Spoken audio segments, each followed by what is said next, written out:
Conversinha ao pé do ouvido. O nosso ouvinte Daniel Martins Ferreira, de Valparaíso, interior de São Paulo, ele pede pra gente comentar um pouquinho sobre essas coisas aqui, ó. Gostaria que você comentasse sobre o assunto do ponto de vista esotérico, pois a minha impressão de um tempo pra cá vem aumentando o número de homossexuais. Estaria esses caminhando para um ser andrógeno ou não? Essas pessoas teriam energia dos dois sexos, masculino e feminino, Kundalini e Forrat, ou somente os hermafroditas teriam? Eu devo dizer a você que pela cosmogênese explicada pela teosofia, pela Sociedade Brasileira de Eubiose, né, deixada pelo professor Henrique Zé de Souza, que veio complementar o trabalho de Helena Blavatsky. Eu estou falando isso aqui sem nenhum demérito à Sociedade Teosófica Internacional ou Sociedade Teosófica no Brasil. Basta ler no volume 1 da Doutrina Secreta de Helena Blavatsky, da editora Pensamento, página 61, parágrafo 4º, está escrito: virá depois de mim alguém que poderá desvelar muito mais. Procure por aí, você não vai encontrar. Agora, se você ingressar lá na eubiose, ficar lá um tempão, eu estou lá há 33 anos e não sei nada ainda, né? Que o mestre deixou umas revelações complicadas para entender ainda. E com coisas que, de segundo trono e outras coisas, que não dá para entender mesmo, né? E só ele veio falando de mundos internos. A Blavatsky estava vedado esse assunto a ela não podia falar. E veio complementando certa coisa, explicando, porque a Blavatsky fala, por exemplo, numa linguagem mais fechada. Por quê? Na época ela já foi crucificada pelo que falou. Imagina se ela viesse explicar o que é Riche, né? O que é Pitris, né? E outras coisas. Henrique Zé de Souza, quando você entende o que ele está falando, você entende tudo o que está na doutrina secreta. E isso sem véu também, caso contrário, não adianta ler que você não vai entender. O Einstein não entendeu. Se não tiver chave, você não abre o mistério, né? E nessa cosmogênese, segundo ensinava o professor Henrique Zé de Souza, a cosmogênese mais acertada, porque tudo é relativo, tudo que se manifesta para a vida é relativo, e ao ser humano não é permitido nada absoluto. Só um bobo acha que toca uma verdade absoluta, uma criançona, né? Eu não tenho verdade nenhuma comigo, é tudo coisa mental, é provisória, amanhã a gente já muda de ideia, é assim a vida, tem que ser assim, é transitória, né? Então, nessa cosmogênese, você tem primeiro trono, segundo trono, terceiro trono. O que significa isso? Eu estou falando de plano arquetipal. Nesse primeiro, segundo e terceiro trono, você pega da Cabala, que o pessoal não entende mais nada de Cabala hoje em dia, e a Cabala tem 5 chaves, mas as chaves esotéricas são 7. Sem 7 você não abre. Então a Cabala não abre tudo também. Tem gente que já acha que abre, não abre. Mas ela abre coisas interessantes. Por exemplo, são 10 sefirotes. Sefirotes ou arcanjos da Igreja Católica são os mesmos seres, né? Ou Dian-Choans, Maha-Choans dos hindus, etc., né? Eles são conhecidos de forma diferente. Na Grécia Antiga eram conhecidos de forma diferente. Adibel, Anubel, Alusbel, Atlasbel, que é o que carrega a terra, Arabel, Aquibel e Astarbel. Pronto, então todos aí. Bel vem do fenício antigo, quer dizer Deus, né? E cada um desses é supremo arquiteto num dia da criação, como já falamos aqui várias vezes. Ora, mas no plano arquetipal, como não há que se falar de um Deus imanifestado, porque não há o que dizer sobre ele, porque não há pra você falar, não há como você falar em forma, espaço e tempo para ele, que ele que criou essa coisa, essa forma, esse espaço e esse tempo. Se você falar que ele é o zero astro, ou o sol central de um 8º sistema, Súria, né? O Suryagyonin, como era chamado pelas escolas iniciáticas antigas e agora mesmo pela eubiose também, aí você vai entender melhor, que é uma 8ª coisa, né? 7 mais uma 8ª coisa, que dá ligação com a chamada escada de Jacó, na subida, a escada de ressuscitados. Não ressuscitado não pisa na escada de Jacó. Você tem que ser aprovado no vestibular primeiro, compadre. Você tem que saber dessas coisas, entender melhor o jogo da vida. Aí você passa para o outro lado, você vai ter um trabalho mais significante, com outros valores, e não com essa palhaçada que a gente vive, essa bobeira que a gente vive na terra aqui, né?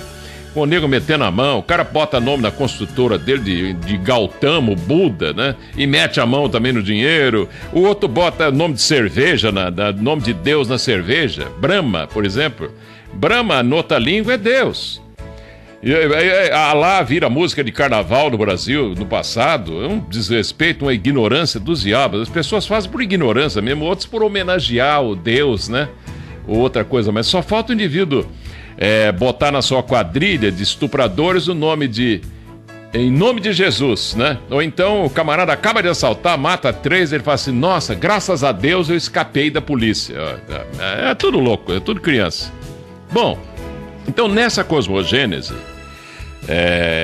invocando a Cabala, você tem 3 sefirotes em cima no plano arquetipal, que são os arcanjos. Vamos falar dos arcanjos católicos para entender melhor. Pai, Filho e Espírito Santo. Católicos, ou pai, mãe e filho, né? Mãe, esse segundo trono, quando eu falo mãe, é aspecto gerador do universo. É o andrógeno celeste. Agora eu estou falando o que você está querendo, Martins Ferreira. Daniel Martins Ferreira. O andrógeno celeste, chamado de Adam Kadmon, pelas escrituras antigas de religiões lá do passado, escolas iniciáticas muito antigas, o pessoal conhece Adam Kadmon, né? Seria o segundo trono. Porque esse Adam Kadmon do segundo trono, ele nada mais é que o anjo caído, né? E que não caiu todos os asuras dele, ele integralmente na terra, não. Isso é conversa fiada, viu?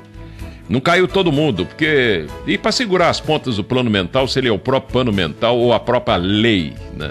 Não dá para cair todos os asuras, que os espíritas chamam de capelinos caídos aqui, dos exilados de capela de Edgar Armand, comandante Edgar Armand, que inverteu uma das raças, ele põe a raça hiperbórea antes da adâmica. Se Adão é o primeiro, a adâmica é a primeira raça.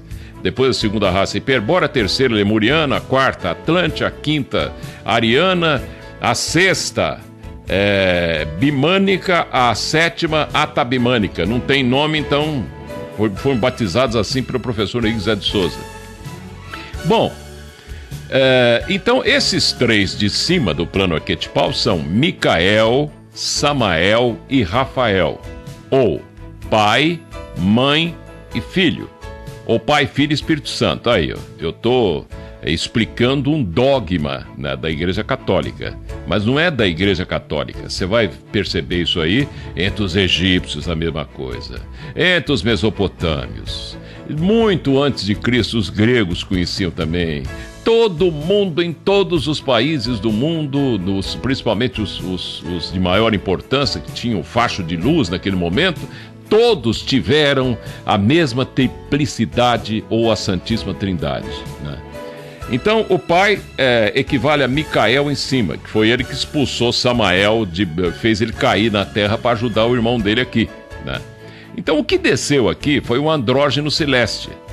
Segundo a Blavatsky, na doutrina secreta, ele explica, há 18 milhões de anos atrás. Agora, prove essa data, Carvalho. Eu não sei, nem ela, ninguém pode provar nada.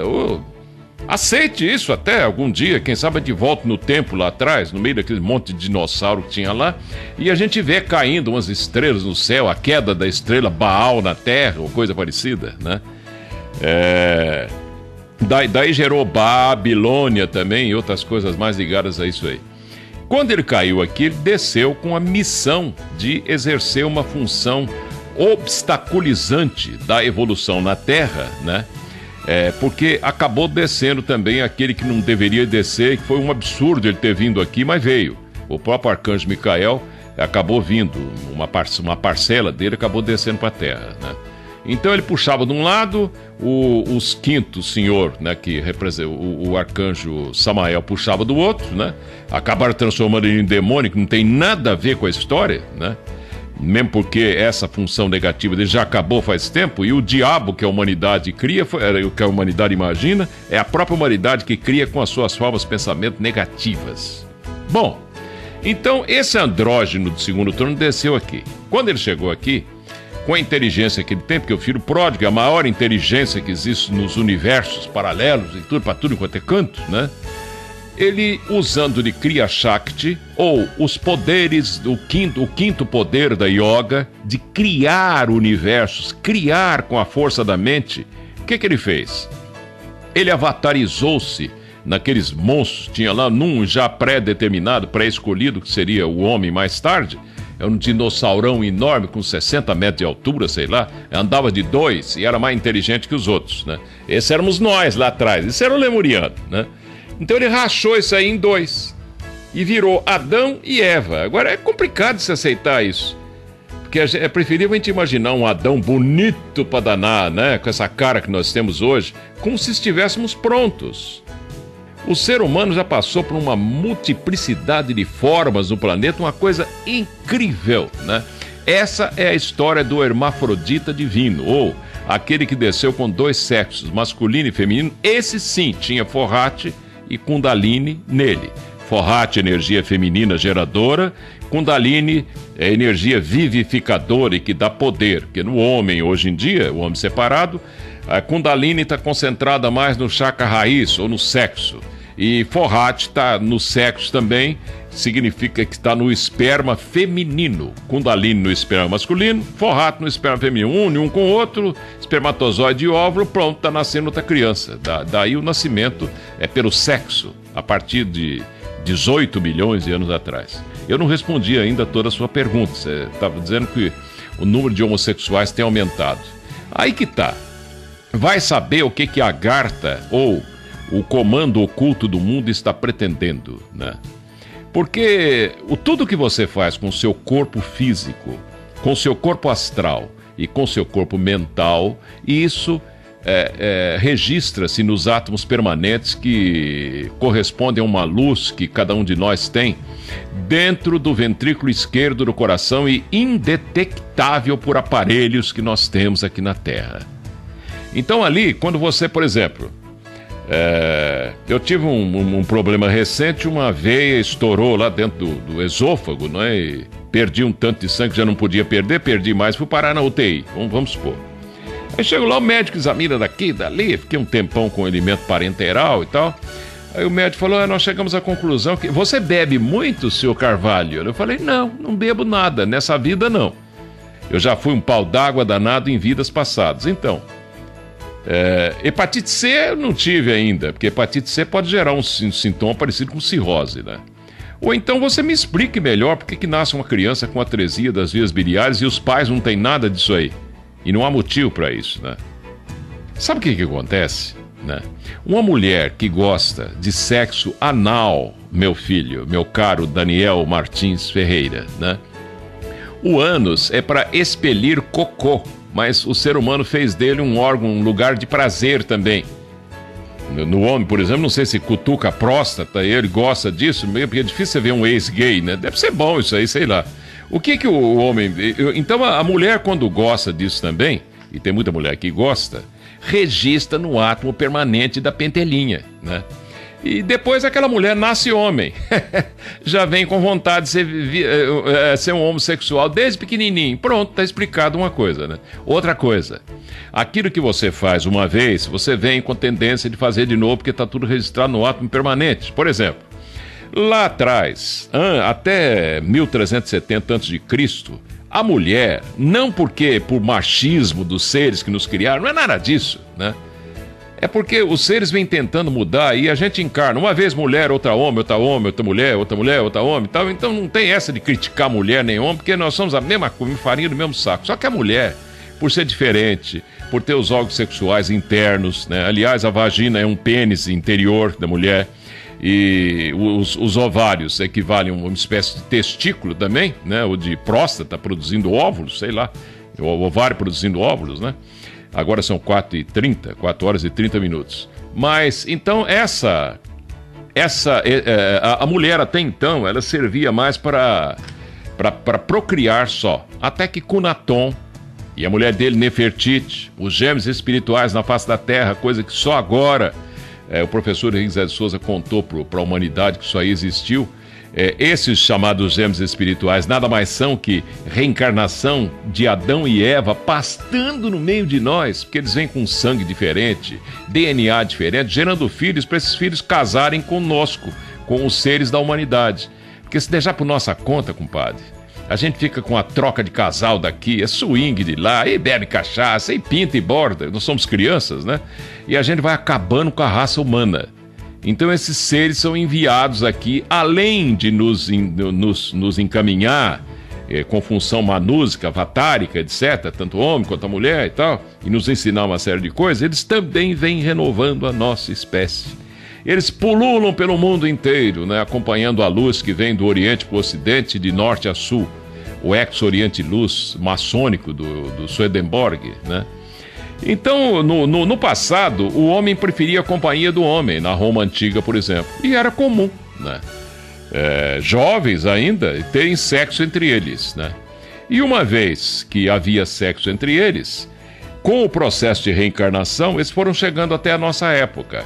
E pelo processo tucuístico de clonagem, uma mônada só vai se partindo em pedaços, pedaços. Então, vamos supor que um romano lá, um imperador romano, um general romano era homossexual e gostava de sexo com um oficial de ordem dele, sei lá, né? E os dois, como eram hierarquias importantes, foram partindo, tinham uma consciência, partindo em pedaços. Chegamos até esse momento em que eles estão no meio de nós, num monte de pedaços, e todos eles gostam do sexo anal. Expliquei melhor a coisa, não? Você está vendo? São vários motivos, né? Eu estou apenas colocando para você e os outros ouvintes raciocinarem a respeito.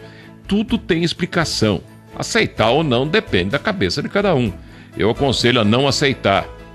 Crie a sua própria verdade. Perceba se tem lógica ou não nisso, né? Não vá aceitando tudo que a gente fala, não é assim.